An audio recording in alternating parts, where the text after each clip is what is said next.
Joining us now, Speaker Mike Johnson. Mr. Speaker, I know you have a big day, Mar-a-Lago visits, then back for a big vote tomorrow. But I know Louisiana is first and foremost on your mind. This just crossed. The FBI now believes that this truck driver, this terrorist, acted alone. Should we go with that? Hey, Brian, great to hear your voice, and that's a great question. We are a little shell-shocked in Louisiana. You know, Sure. our folks have been rattled. We're a very resilient people. We deal with natural disasters all the time, but this is not one that's very familiar. You know, the French Quarter down there is a place where it's a pedestrian center of activity. There are lots of people on the streets all the time, and we have festivals continually and big events. We've got the Sugar Bowl tonight and the Super Bowl in February. We have to secure it. And there are more questions right now than answers, and we're pressing the federal officials to give us those answers. We just had a classified briefing just moments ago before I joined you. There's not even at the classified level, there's not much more than is being reported publicly. But they do believe, they say now, the latest information and intel is that this horrific actor acted alone. That is comforting, but, we've got to get down to the bottom of this. Because this is what we heard yesterday, cut one from an FBI special agent. We do not believe that Jabbar was solely responsible. We are aggressively running down every lead, including those of his known associates. That's why we need the public's help. I can't have it both ways. I can't want them to tell me what they're up to, at the same time be upset when they're wrong. So I know that. But it is wondering what led them to think that initially and what changed, because he had 9 IEDs with him with nails in them, right? Right. And that was, your gut reaction when you hear that is that this couldn't have been a unilateral act, right? But what we're learning, what we think as of this moment, is that this guy was radicalized with ISIS. He had pledged fidelity to them and taken all these oaths, basically to commit acts of terrorism, jihad, whatever, and that he was well trained. We're getting some specific information about that. So I guess it is conceivable that he might have planned all this himself and done it that way. But look, there's a lot of questions. I would just say this: the authorities need to get to the bottom of what happened in New Orleans and Las Vegas, for that matter, and they need to work quickly and they need to be transparent. So, we know, as you said, Brian. Right. You would give a little grace if they're wrong in some initial assessment, but we've got to restore the public's confidence and a sense of safety and security, and we're pressing them to do that. I understand that. A couple of things, both in the military. It looks like the 37-year-old who died was active military. That, according to Fox, just crossed. And then we find out he served in the same unit, maybe not at the same time, as this Army veteran who left the service honorably, but reportedly unable to get his life on track. Too bad. Divorces, goes to Egypt, seems to have gotten radicalized, according to his brother, and has come back. And do you believe there's anything to lead you to believe that these are related activities? They both happened on New Year's Eve. They both use turbo as a form of renting a car. They both use explosives. They had IEDs in their car. They both, as I mentioned, served in the military. When they were behind closed doors, did they lead you to believe they think they're related? The current assessment, the non-classified answer is the current assessment is that they don't see any affiliation between the two right now. Now, that said, your gut, my gut, it tells us that, gosh, there are a lot of similarities here, right? Maybe it's a coincidence. Maybe it's a total coincidence. But who knows? I'm not even certain. We're not even certain about the report that they served in the same military unit.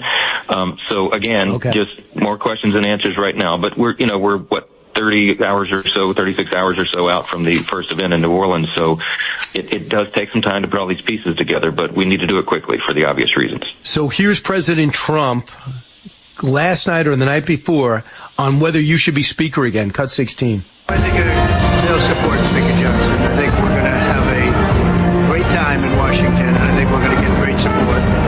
He's the one that can win right now. People like him. Almost everybody likes him. Others are very good, too, but they have 30 or 40 people that don't like him, so that's pretty tough.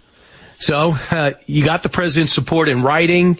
He put it out there in public and social media. He says it with loud background music. Will it deliver the speakership to you? Yeah, I think so. I would say a couple of things. Look, I'm humbled and honored to have President Trump's full support. I always have. I was at Mar-a-Lago with him last night, he and I and Vice President-elect J.D. Vance, and we were talking about the aggressive agenda. We have got to deliver on the America First agenda for the people right out of the box, and we don't have time for drama and palace intrigue and nonsense here. And so we got a lot of important business ahead of us. I think the reason that I'll get this locked up tomorrow is that, I'm a proven fighter. I'm a true MAGA conservative. I'm a lifelong movement conservative. I mean, I'm in my early 50s, and I've been doing this half my life. Everybody knows that. But you also have to, in this moment, with razor-thin margins and what will likely be the smallest majority in the history of the United States Congress for a part of the next year, you also have to have somebody who's all those things, but can also work with every single member of our very diverse House GOP. I mean, we've got to get all of President Trump's priorities over the line, and that is a very nuanced thing to do. So I come at it with a fighter's heart and with the ability to work with all my colleagues. I think we're going to get this done tomorrow, and we have to because we've got to move on with the Congress and get going. So the story in Punchbowl today, Chip Roy has to speak to you first. He says that you had failed to deliver on several key issues for him, tight spending restrictions, holding firm in the SAFE Act, and stricter boarding restrictions. I mean, on the SAFE Act, you need the Senate, so I don't know what he's talking about. But you like Chip Roy, he's convicted, but your thoughts about trying to win him over. You can't lose too, right? Yeah, no, right. I mean, Chip and I are good friends. We have the same philosophy. He's grumbling about the fact that we didn't get every one of our preferences in this Congress that just wound up. But as you know, Brian, there's a very simple answer and reason for that is because we only controlled 1/2 of 1/3 of the federal government. Remember, we had liberal progressive Democrats in charge of the White House and the Senate. So by very definition, one chamber is not going to get everything we want. And, the thing here in this legislative body, the greatest one in the world, right? We never compromise core principles, but we have to sometimes compromise our personal preferences in legislation. No one here can get everything they want. And that's just reality. So some people adapt to that reality better than others. But look, we have unified government going forward. Chip and I have had long conversations, even over the last couple of days about this. We will have Republican control of the White House, the Senate, and the House. And we are going to take full advantage of that, run the agenda. The American people gave President Trump 77 million votes. They gave the House Republicans almost 75 million. That's a record for us. We have a mandate to get this done, and the only way to do it is if we all stay unified. The media, of course, is trying to divide us and distract us, but we can't take the bait. We got to stick together, and I think at the end of the day, everybody will. Have you talked to Andy Biggs? He says he wants to speak to you first. Tim Burchett says he wants to speak to you first. Victoria Sports said that. Where are you at with them? Yeah, each of those are all good friends. They're all coming in today. We're going to talk about how our reality changes dramatically with the new paradigm of unified government. It's an important point. 60% of the House Republicans who will serve in this new Congress have never served in unified government, meaning have never been involved when we had the White House, the Senate, and the House. And so it's a totally different environment on Capitol Hill when your team is actually in charge and you are in a lawmaking exercise every day instead of just messaging bills and that kind of thing. So, acclimating everybody to that, showing them how the processes are different and will change is going to be critical going forward. And look, all those are good friends. They have great points. I agree with them.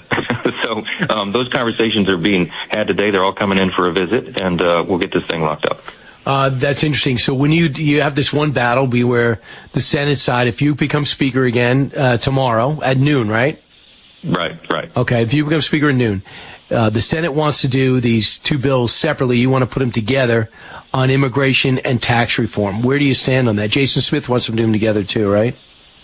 Yeah, look, they're good arguments on both sides. We're gonna formulate that final decision here in the coming days. I will say this, like on the campaign trail over the last year, Brian, I traveled all around the country. I mean, nonstop. Almost every day we were not in session, I was on the road campaigning to make sure we kept this House majority.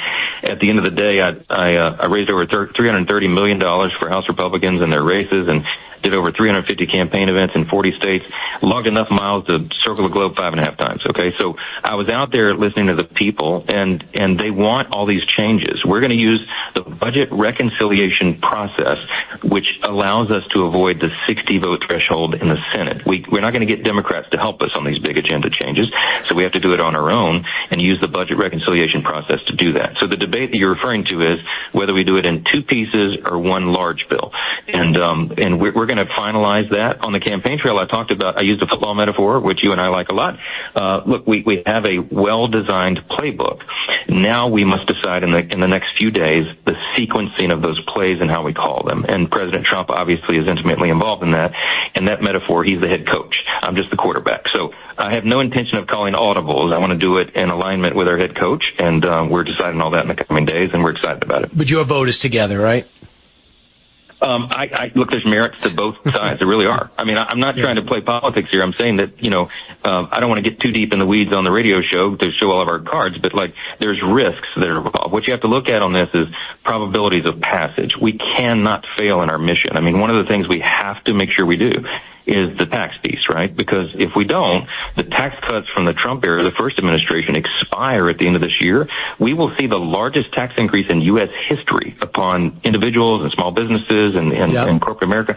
We can't do that. So we have no margin for failure, and what we have to do is evaluate what is the best prospect of us checking all these boxes, fulfilling all these campaign promises, and delivering for the people. And that's the sort of the machinations and the decision making that's going into that matrix.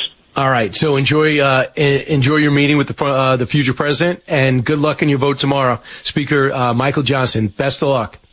Great talk to you, brother. Thanks so much. All right. And you would have my vote, but I don't vote. 1-866-408-7669. I hope for the good of the country he gets it, because we don't need 3 weeks without a speaker.